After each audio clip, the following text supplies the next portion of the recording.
was because of. I can see you now. I can look up. Someone who is not like a person, not like a father. You are more Japanese. You are more, and just more. But what traits and why? Where did you? Why are you? Why are you? Was it because of? Were you just? If you had just, would you have? Would you? If you were, would I never have? You were so much more. If you never had, I would never have, and you would never have. I would never have. Maybe I would have. Maybe I'd be still. Maybe I'd have been. Maybe I would have. Maybe I never would have. Okay, I'm going to read 2 more poems from the last section of my book, and then I'll go on to the new stuff. Ritual. This is my home of trampled on grass. This is soil of wet black reeds, rain of winters, oil of dew, of rotting seeds, sometimes a slug in the doorway. Walls seep as caravans skirmish, flies, traffic ants, ground beetles, gnats. My neighbors hunt tightly between cement encrusted and dried, bulging weed, floor of crackling stones and withered blossoms. I don't know why you visit so often, with your huge human eye, narrow, stalking eye, peering through the side. You choose this home, marked by mangled leaf fibers and the last morning rain. You come and you leave, and you come again. Why bother with such a simple creature, or so the others tell you? How they caught me in a jar once, hopped and scrubbed their arms as if they knew. They mimicked and jeered my every move, but you have reason to fear. Your performance more accurate than any other, more natural than you'd wish. You know me like I know why the loose soil thins, trickling into crevices and deeper chambers. The winds blow which way and how. I know where I'll be next time you want to peek, to trap and grind me gently. Will I snap? You fondle playful me, handle me skillfully in your fingertips. Rehearsing for the day, you find the courage to let me know that I am meager, lacking, I will never be enough.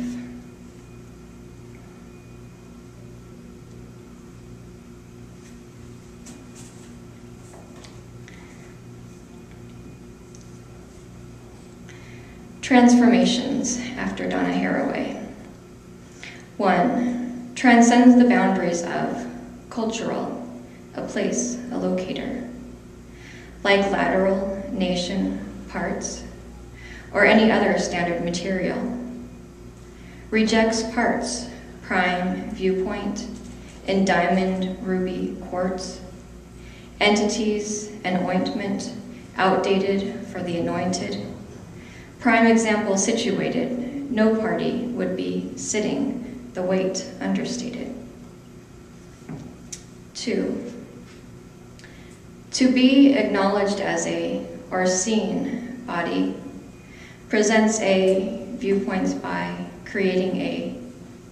For these to reside, though this place, this nation, in constant motion it rides. 3. On fluctuation, to be the ones to have bodies violated, in mutation, who have had to reclaim their bodies, renew their situation, history as a myth embodied. By creating one location, rejects the opposing viewpoints of any one nation, combining the two, presence that embodies, that is tangible, suggests that men would have bodies too, to be touchable, not hide the body on which their vision's image must depend, to be accountable for making such amends. No party would be bodiless. No party would have the capacity to pretend.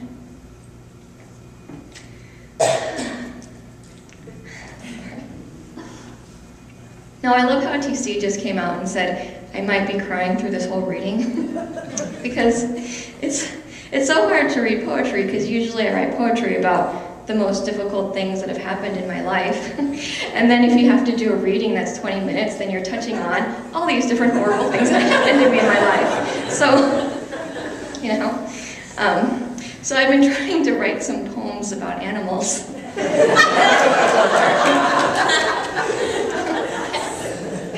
You know, just to make things a little lighter. Anyway. So, thank you. It's like inevitably the animals have to turn into some symbolic thing, but you know, sometimes they're just animals. Okay, anyway.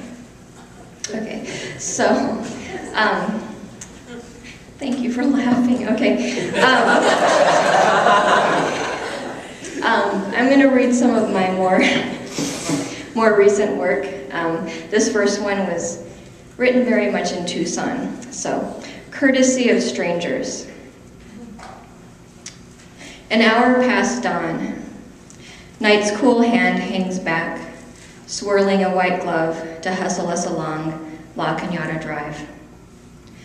A whistle, shrill yet muffled, slips through the rubber seal of the driver's side door as a wild fluff of fur hops from the silver cholla, dangling from some happy jowls. You have to pause, lift your foot off the gas, stare as she stares back, waiting from the desert's edge for you to turn, keep driving, so she can cross and deliver breakfast to the pups. You go, she says. No, you go, you say. No, you, she says. You.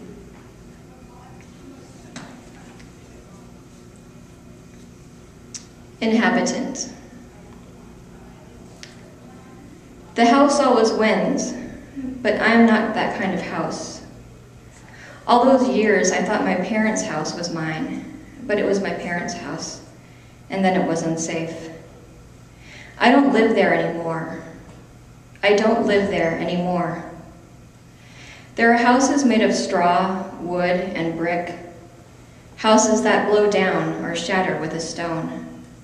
Drinks are on the house, as is the roof, but everything I have ever longed for is on this house. I could make a house of cards that a passerby collapses on accident. I could make a house of bone that God says is not good and burns into ashes. Every day I make this house a hospitable place to grow in. I exercise, relax, and nourish it, all in preparation for you. Bird. I heard the crackling of our backyard rocks under the wiry toes of a desert dove.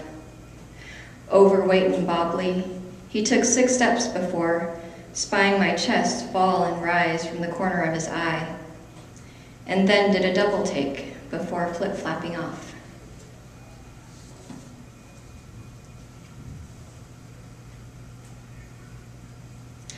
When I woke up. In the dream where I was younger, the hummingbird felt grateful, like a tiny squeak of kitchen cabinet, a chirp so familiar. So why be unhappy? Happy is for snapfish Christmas cards that litter our refrigerator door. In the dream where I was younger, the hummingbird was thankful.